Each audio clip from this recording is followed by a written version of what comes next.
This is Scott Patterson with the Friday Job Report for My Met Job, your one-stop shop for everything about getting a job in meteorology and having a good career, having options. And if you're starting out in high school and you don't know where to go to college, that's where you can get answers. My Met Job has the answers of what's the best schools for meteorology, where to do when you graduate, where to look for jobs, and how to grow in your career. So let's get going here. This week we're going to focus on aviation. Aviation is the complete meteorology job. In meteorology, there are different industries, different kind of roles you can take. There's TV meteorologists, there's academia doing research, there's NOAA, National Weather Service, Hurricane Center, Severe Storms Prediction Center, and other ways you can work in NOAA. And then there's also the military, where you can be a military meteorologist. The fifth way you can be a meteorologist is in the private industry. That's what I've done for 21 years. And that's where you can work across many different industries, but in a specific industry for clients, other businesses. Their operations are impacted by weather. They need meteorologists to help them understand the risk to their operations to save time and money. Aviation is the complete package when it comes to learning meteorology skills. And the reason is because you're working for the pilot and the airplane. Your job is to help them navigate the entire atmosphere from the surface all the way up to their flight level, which could be 45,000 feet above the ground. So they're going to encounter everything from what happens on the surface, whatever microclimate you start off in.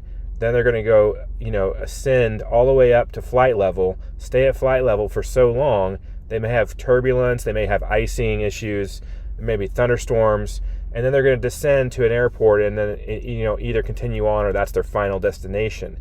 So to be a meteorologist in aviation, you have to know how to do all of that. And so it's a good place to start your career. It's a good place to go into. And if you do go into it, you really get to learn a lot about being a meteorologist, communicating all kinds of information about meteorology. So just skipping ahead, senior aviation meteorologist for the Weather Company. The Weather Company is the same people that own the Weather Channel.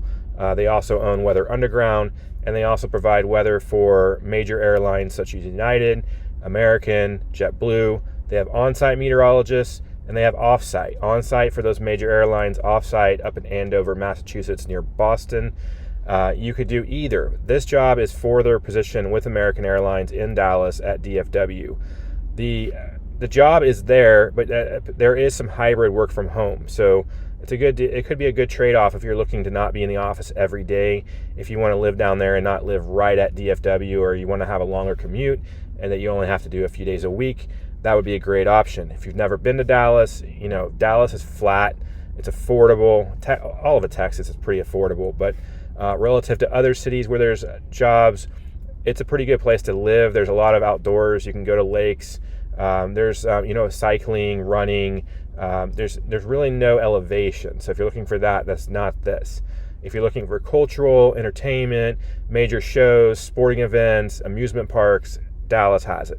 And also when the day's drive, you can go to Austin, you can go to Waco, you can go down to Houston, and a little bit longer drive, you can go to New Orleans. You can also fly really short flights down to Cancun, fly out to the west coast, Mexico, go to the Caribbean. All kinds of cool reasons to live there. And then what are you going to do there? You're going to write TAFs. What's a TAF? TAF is what the pilots, what the airline, everybody in the airlines should know. I think pretty much all of them know how to at least read a TAF. Most don't know how to write one. That's what the meteorologist does.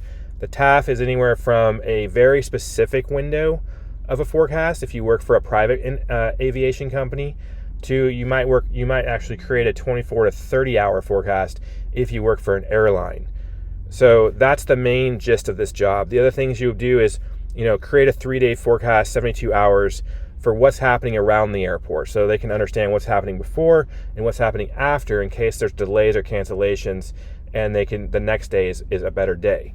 Other things you will be forecasting for is convection, which is thunderstorms, turbulence. You could have clear air turbulence, you can have mountain waves, and you can have wind shear, and then you can also have icing along with low clouds and fog. Visibility matters, cloud heights above the ground matter. All of that factors into how many planes can land safely per hour, and that's what all the airlines care about. The other thing is you're going to be communicating forecasts to different kinds of people, different skill levels, different education levels, but with everybody, you have to be able to get your message across to them, and they have to be able to use it immediately. That is your job. You work in tight time constraints. It is a fun job, but it can be quite hectic. As really, if you want to work here, 2 years plus of aviation experience, a degree in meteorology, and ability to handle those situations I just described.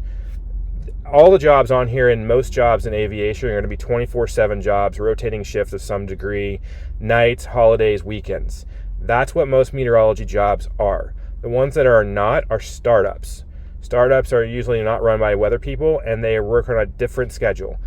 If you can find a startup, great, but most companies are not startups. So just get ready. This is one of the probably cons of weather industry, is that it's all the time. Next job, completely other side of the world. Aviation meteorologist, Bureau of Meteorology. It's like the NOAA of Australia. This job is in Brisbane and Melbourne. There's 2 locations where you could work. It is also on site with hybrid options. You could work at home. If you don't know what the Bureau of Meteorology is, they are like, just like NOAA, they are a major source of data.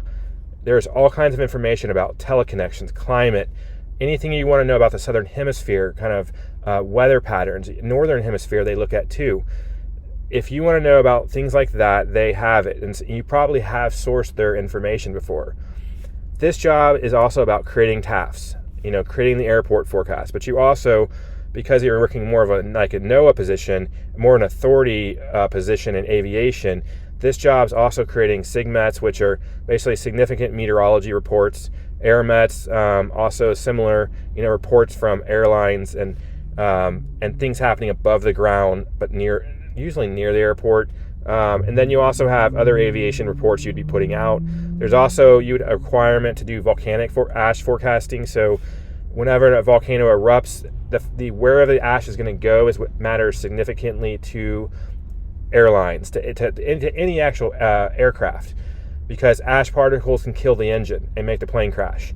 So it's really important to know where the ash is. So that's what you're doing. You're creating these ash movement forecasts based on your understanding of the weather around the actual summit of the volcano. You also produce forecasts for other locations besides in Australia. So they probably do a lot of Indonesian airports, potentially further north. They may do New Zealand, but New Zealand also has their own weather group. Another thing you'll do with this job is liaise with their customers, talk to people, share information with other people, support different departments within the Bureau of Meteorology. Similar to the last job, this one has very low entrance requirements. 1 year plus of aviation knowledge, a degree in meteorology, could be military experience, and be able to hold. Be able to get this competency certificate and hold on to it. And they provide this aeronautical meteorological forecast competency when you get hired. Again, rotating shifts. And if you want to live in Australia and you've never been, or you have been and you know about it, you just know that there's all kinds of different things than you have in the US, Europe, South America. It's totally different natural wonders that you'll get to see. There's lots of beaches, there's snorkeling, there's hiking, there's weird animals, cool animals, big rocks. They have a lot of different entertainment, cultural things in the big cities. Could be a lot of fun, and also puts you close to a lot of places you probably haven't been, like up in Indonesia. You want to go to Bali? Bali's right there. You want to go to New Zealand? It's 4 hours away. You want to go up to Japan? It's still pretty far, but not as far as the U.S. There's just a lot of cool connections you might not be able to do if you're based in the Northern Hemisphere and also in the Western Hemisphere. And so, last job. Not a forecasting job, but it could lead to one. This is a very low entrance requirements. This company's in Cleveland, Ohio, in the U.S., FlexJet. This is a flight tracking specialist. This is what I did my first job out of college, but I got hired as a meteorologist, an aviation meteorologist, but I did this actually as part of my work. You basically track the flight from when it starts to where it's going and in between. But the main thing you want to do is you want to get the departure time, get the arrival time, make sure the arrival people know that all the hospitalities that they need. This job is for private aircraft, so you're dealing with business flyers like corporate jets, celebrities, foreign dignitaries, people that have money, or people that work or associated with people that have money. It is a really high price to get a private jet. So there's a lot of things they go into it. There's customs clearance. People will request certain things like, I want a Jaguar with caviar on ice, when I get to the ground, and I want stairs to come to the airplane. And all these are arranged by this company. They set it all up. It's there. They do maintenance on the aircraft. Sometimes they provide the aircraft. Sometimes the client has their own aircraft. Sometimes you need a pilot and crew, but you have the aircraft. So this is what they do. They do it in Cleveland. This job is kind of a low entry job, but they do hire meteorologists at this company. So if you got in on a 2-year degree or just your basic meteorology degree, you could also get 1 to 3 years of aviation. This is also, if you don't have a meteorology degree but you love meteorology and you wanted to get into it, you could go into a job like this and you could possibly get into sort of a weather role without having a degree, because they would see that you know what you're talking about. So this is something to consider if you're in that position. And if you're not and you just need a job, this could be it. The one thing you have to look up on your own, I did not look up for you, is what the FARs are. I did work with this, but I don't remember what it is. So Part 91, Part 121, and Part 135 are all associated with private aircraft. And so I know that. I'm just not sure exactly these are certain regulations that are associated with this kind of flying and this kind of aircraft. It is helpful to know weather and air traffic control, which is what ATC is. Again, you're going to work these rotating shifts.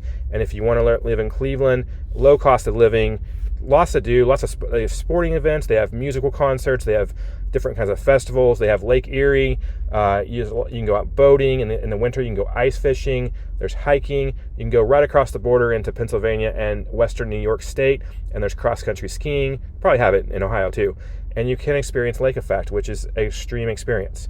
So that's what I got for this week. If you have any questions, please reach out on Substack, mymetjob.substack.com. You can also go to LinkedIn, mymetjob on LinkedIn.